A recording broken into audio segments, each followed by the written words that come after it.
Ce soir-là, à la clinique privée où travaillait mon gendre, j'ai trouvé ma fille cachée dans l'armoire à médicaments, mangeant un bout de pain sec, les mains tremblantes, les larmes coulant sur ses joues. Pendant ce temps, dans la pièce voisine, j'entendais Thomas rire avec ses patients, charmeur et brillant comme toujours. Je m'appelle Marguerite Beaumont. J'ai 64 ans, j'ai été professeure de littérature française pendant 35 ans et j'ai cru connaître toutes les formes de cruauté décrites dans les livres. Mais rien ne m'avait préparé à reconnaître cette cruauté dans les yeux de ma propre fille. Chloé avait toujours été ma fierté. À 32 ans, elle était infirmière diplômée, spécialisée en soins intensifs, une jeune femme brillante qui avait réussi tous ses examens avec mention. Elle travaillait à la clinique Saint-Antoine, un établissement privé réputé dans le 16e arrondissement de Paris. Elle avait son propre appartement à Boulogne-Billancourt. Elle voyageait, elle avait des amis, elle était indépendante, forte, vivante. Puis Thomas Mercier était entré dans sa vie. Je me souviens du jour où elle me l'avait présenté. C'était un dimanche de juin, au jardin du Luxembourg. Un homme de 38 ans, chirurgien orthopédique, avec ce charme parisien qui fait tourner les têtes, il parlait de son travail avec passion, de ses patients qu'il sauvait, des techniques innovantes qu'il maîtrisait. Il avait étudié à la faculté de médecine de Paris, fait son internat dans les meilleurs hôpitaux.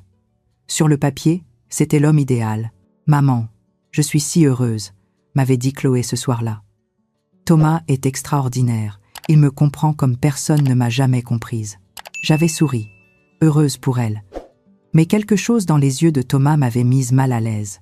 Une froideur derrière le sourire. Une façon de poser sa main sur l'épaule de Chloé, non pas avec tendresse, mais avec possession. Ils s'étaient mariés 6 mois plus tard, en décembre, dans une cérémonie élégante à la mairie du 16e. Chloé portait une robe crème, simple et belle. Thomas avait invité tous ses collègues médecins, des gens importants, influents. Moi, j'avais invité mes quelques amis proches. Le déséquilibre était déjà là, mais je ne le voyais pas encore. Après le mariage, les choses avaient commencé à changer, lentement d'abord. Chloé annulait nos déjeuners du dimanche. « Désolée, maman, Thomas a besoin de moi. Il a une garde ce week-end. » Nos appels téléphoniques se faisaient plus courts, plus rares. Quand je lui demandais comment elle allait, elle répondait toujours la même chose. « Tout va bien, maman. Je suis juste fatiguée. » Le travail à la clinique est intense, mais sa voix manquait de vie. Ses yeux, quand je la voyais, semblaient éteints. Thomas avait convaincu Chloé de venir travailler à la même clinique que lui, la clinique Saint-Antoine. « C'est mieux pour nous, ma chérie », lui avait-il dit. « Nous pourrons nous voir pendant les pauses. Je pourrai veiller sur toi. » En réalité, c'était le début du contrôle total. Elle avait quitté son appartement à Boulogne pour emménager dans le vaste duplex de Thomas à Neuilly-sur-Seine. Un quartier chic, un appartement de 150 mètres carrés avec vue sur le bois de Boulogne. De l'extérieur, c'était le rêve. De l'intérieur, c'était une prison. Les mois passaient. Chloé maigrissait.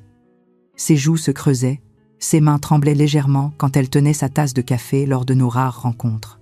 Elle portait toujours des vêtements amples maintenant, des pulls trop grands qui cachaient son corps. « Tu ne manges pas assez, ma chérie », lui avais-je fait remarquer un jour. Thomas dit que je dois faire attention à ma ligne. Il est médecin, maman. Il sait ce qui est bon pour ma santé. Un médecin qui affame sa femme ? Avais-je voulu dire. Mais je m'étais tue. J'avais peur de la pousser encore plus loin de moi. Puis, il y avait eu cet incident avec Isabelle, sa meilleure amie depuis le lycée. Isabelle m'avait appelée, inquiète. « Madame Beaumont, Chloé ne répond plus à mes messages. Quand je l'appelle, elle dit qu'elle est occupée, qu'elle me rappellera, mais elle ne le fait jamais. Qu'est-ce qui se passe ?» Je ne savais pas quoi répondre. Je ne savais pas encore. C'était un jeudi de novembre, froid et pluvieux. Chloé ne répondait pas à mes appels depuis 3 jours. J'étais inquiète. Cette inquiétude viscérale qu'une mère ressent quand quelque chose ne va pas. J'avais décidé d'aller à la clinique. Thomas m'avait toujours dit que je pouvais passer quand je voulais, n'est-ce pas? C'était une clinique privée, ouverte, accueillante. J'étais arrivée vers 15 heures. La réceptionniste, une jeune femme souriante, m'avait indiqué que Chloé était en service au 2e étage, secteur des soins post-opératoires. J'avais pris l'ascenseur, mes mains serrant mon sac à main, mon cœur battant trop vite. Le couloir du 2e étage était silencieux, baigné de cette lumière blanche et froide des hôpitaux. J'entendais des voix venant d'une salle de consultation.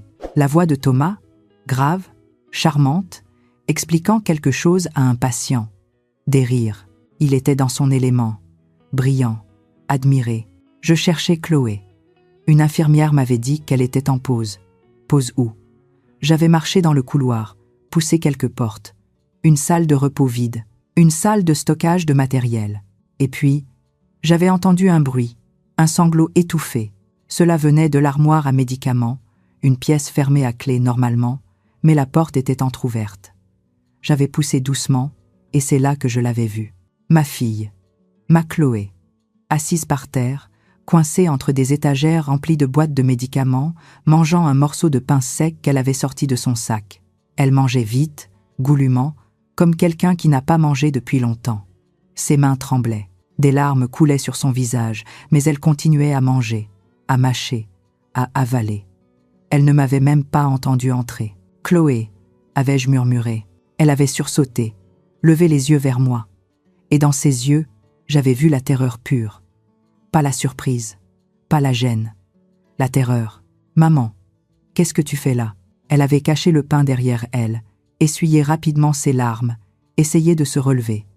Mais ses jambes tremblaient trop. « Je devrais te poser la même question », avais-je dit en m'agenouillant à côté d'elle. « Pourquoi es-tu là, cachée, à manger un bout de pain comme si… » Je n'avais pas pu finir ma phrase. Dans la pièce voisine, j'entendais toujours Thomas, sa voix enjouée. « Ne vous inquiétez pas, Madame Dupont. Cette opération est de la routine pour moi. Vous serez sur pied en quelques semaines. » Des rires. Des remerciements chaleureux. Pendant ce temps, sa femme était là, affamée, terrifiée, brisée. « Chloé, qu'est-ce qui se passe? Dis-moi la vérité. »« Rien, maman. Je vais bien. C'est juste que… j'ai oublié mon déjeuner ce matin et j'avais un petit creux. C'est tout. » Mais ses yeux disaient autre chose. Ses yeux suppliaient. « Aidez-moi. Sauvez-moi. » Mais elle ne pouvait pas le dire à voix haute. « Rentre à la maison avec moi. »« Maintenant ?»« Non, » avait-elle dit. Et sa voix s'était faite plus ferme, presque paniquée. « Non, je ne peux pas. Thomas, il a besoin de moi ici. Il y a des patients. Je dois travailler. » Elle m'avait regardé alors, et j'avais vu dans ses yeux quelque chose qui m'avait glacé le sang, de la résignation, comme si elle avait accepté que c'était sa vie maintenant, comme si elle méritait d'être là, cachée dans une armoire à médicaments, affamée. Je m'étais relevée, mon cœur se brisant en 1000 morceaux. Mais je n'avais pas insisté. Pas encore. J'avais besoin de comprendre. J'avais besoin de voir plus clairement. « D'accord, ma chérie. Mais appelle-moi ce soir. Promets-le-moi. »« Je promets, maman. » Elle n'avait pas appelé. Bien sûr qu'elle n'avait pas appelé. Parce que Thomas ne lui permettait pas. Je l'ai compris plus tard. Je me suis demandé si j'avais bien fait de partir ce jour-là, si j'aurais dû la prendre par la main et la sortir de là immédiatement. Mais comment aurais-je pu savoir? Comment aurais-je pu imaginer à quel point c'était grave? Cette nuit-là, je n'avais pas dormi. J'avais repensé à tout, à tous les signes que j'avais ignorés. Chloé qui maigrissait, Chloé qui annulait nos rendez-vous, Chloé qui ne souriait plus jamais, Chloé qui portait des pulls à manches longues, même en été.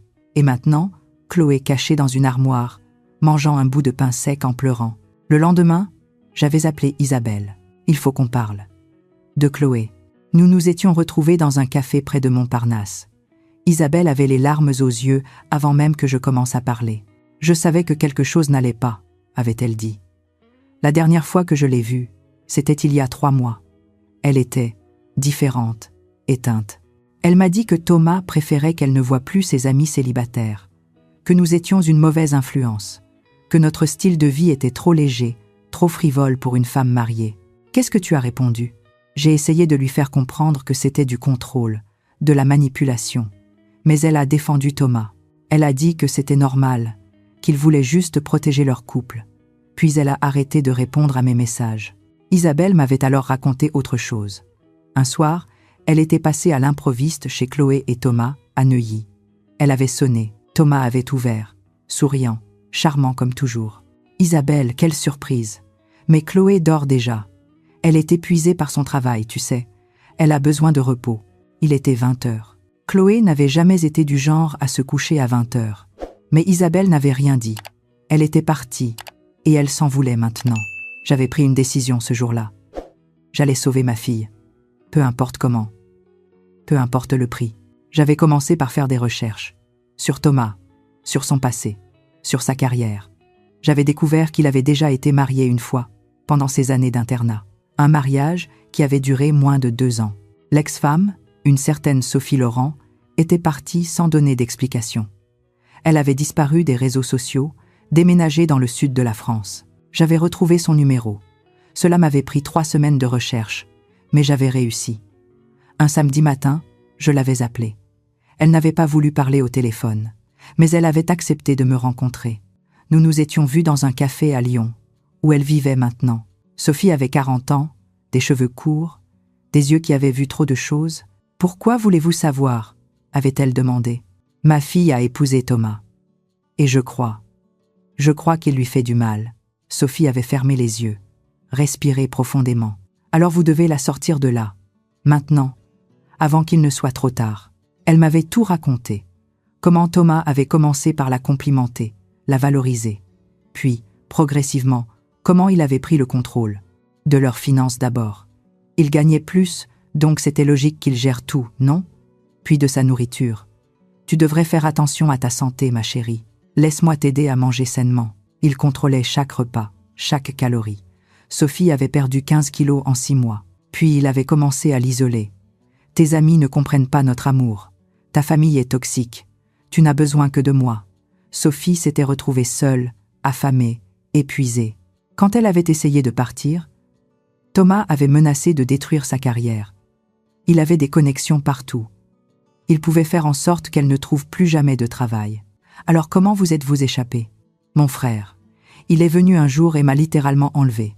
Il a emballé mes affaires pendant que Thomas était à l'hôpital. Il m'a emmené chez lui.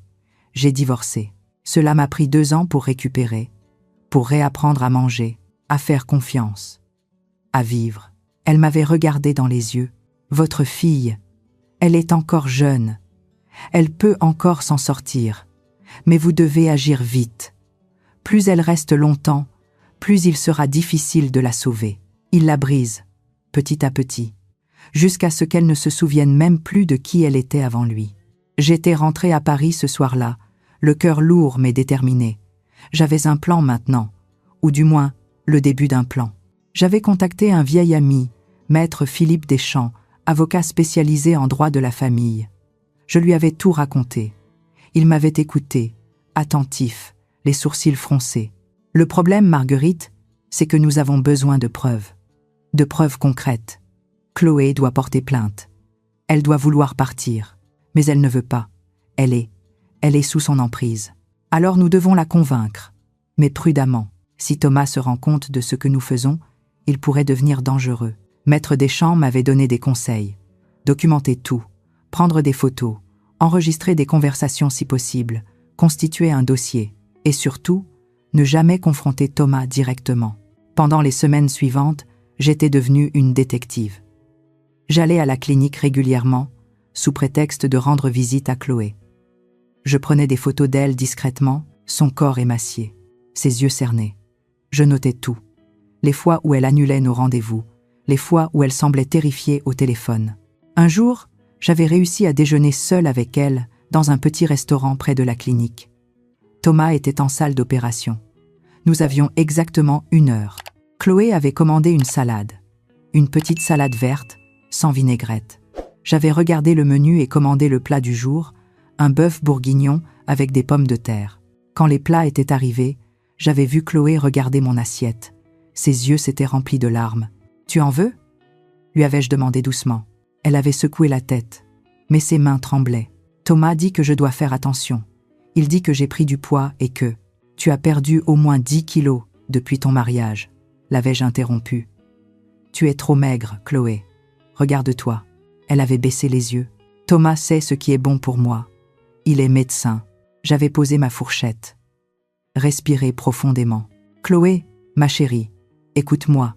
Ce que Thomas fait, ce n'est pas de l'amour. C'est du contrôle. C'est de la cruauté. »« Non » avait-elle dit, et sa voix s'était brisée. « Non, maman, tu ne comprends pas.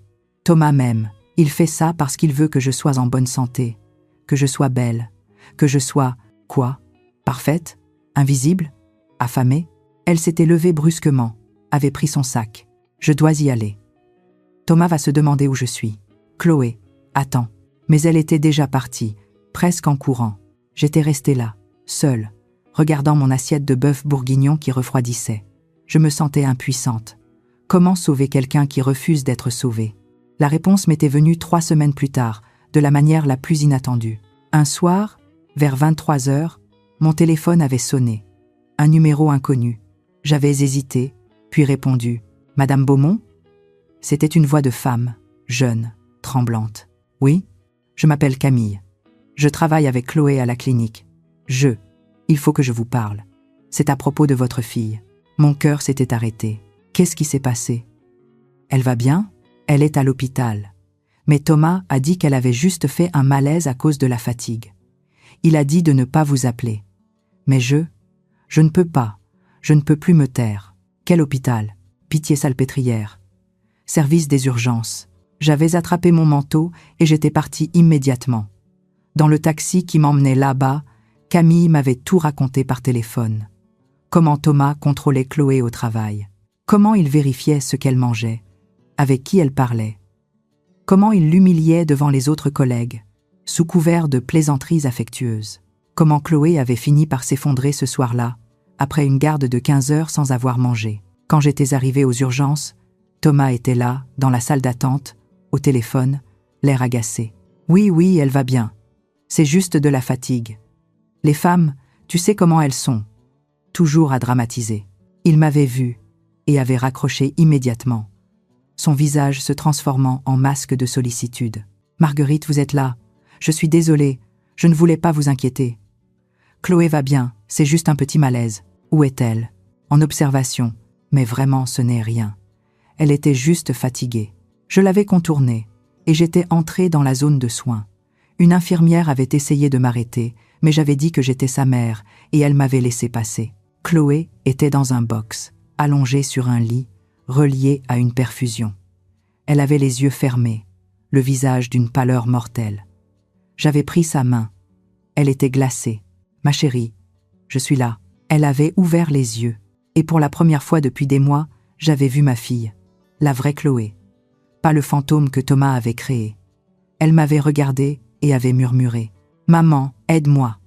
S'il te plaît, je ne peux plus. » Et quelque chose en moi s'était brisé, mais pas avec tristesse, avec une fureur que je ne savais pas capable de ressentir. « Tu ne retournes pas avec lui. Tu viens avec moi, ce soir. Mais, il n'y a pas de mais. C'est fini, Chloé. Tu viens avec moi et nous allons le détruire. Légalement, proprement. Mais nous allons le détruire. Je me demande encore si j'ai bien fait, parfois. Si j'ai agi trop vite, trop violemment. Mais quand je repense à ma fille dans ce lit d'hôpital, affamée, brisée, terrifiée, je sais que je n'avais pas le choix. Cette nuit-là, pendant que Thomas discutait avec les médecins dans le couloir, jouant son rôle de mari inquiet et dévoué, j'avais appelé Maître des Champs. « Philippe, c'est le moment. J'emmène Chloé. Préparez les papiers. » Le lendemain matin, Chloé était dans mon appartement à Montmartre. Nous avions récupéré ses affaires de Neuilly pendant que Thomas était à la clinique. Mes amis m'avaient aidé. En 2 heures, nous avions tout emballé. Ses vêtements, ses livres, ses photos de famille, tout ce qui était à elle. Quand Thomas était rentré ce soir-là et avait trouvé l'appartement à moitié vide, il avait appelé Chloé. Encore et encore. Mais elle ne répondait pas. Son téléphone était éteint. J'avais insisté. « Il va devenir fou, maman. Il va. Il ne peut rien faire. Tu es chez moi maintenant. Et demain, nous portons plainte. » Les semaines qui avaient suivi avaient été les plus difficiles de nos vies. Chloé était en sevrage psychologique. Elle pleurait, voulait appeler Thomas, s'excuser, revenir. C'était comme regarder quelqu'un se battre contre une addiction. Parce que c'était exactement ça. Maître Deschamps avait déposé une demande de divorce. Mais ce n'était pas suffisant pour moi. J'avais contacté l'ordre des médecins. J'avais rassemblé des témoignages. Camille, la jeune infirmière, avait accepté de témoigner.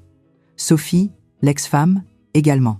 D'autres collègues avaient commencé à parler, à raconter comment Thomas traitait Chloé au travail. Et puis, il y avait les finances. Maître Deschamps avait découvert que Thomas avait ouvert des comptes en banque au nom de Chloé, sans son consentement, avait contracté des crédits. Il avait volé son identité financière. Nous avions construit un dossier solide, et quand tout était prêt, nous avions frappé. Thomas avait reçu la citation à comparaître un mardi matin. Le même jour, l'Ordre des médecins avait ouvert une enquête pour comportement non professionnel et abus de position.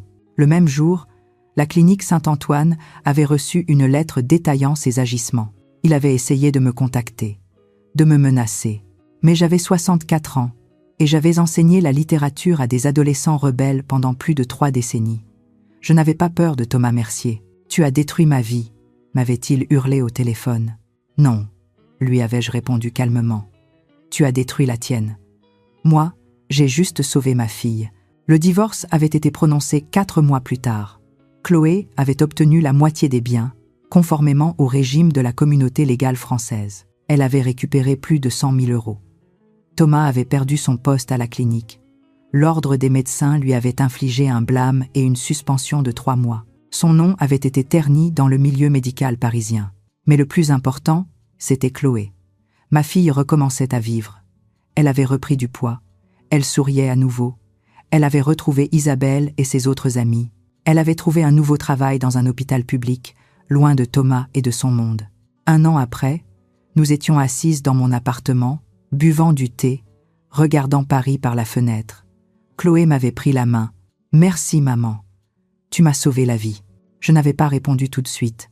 Je regardais ma fille, cette femme forte et belle qu'elle était redevenue.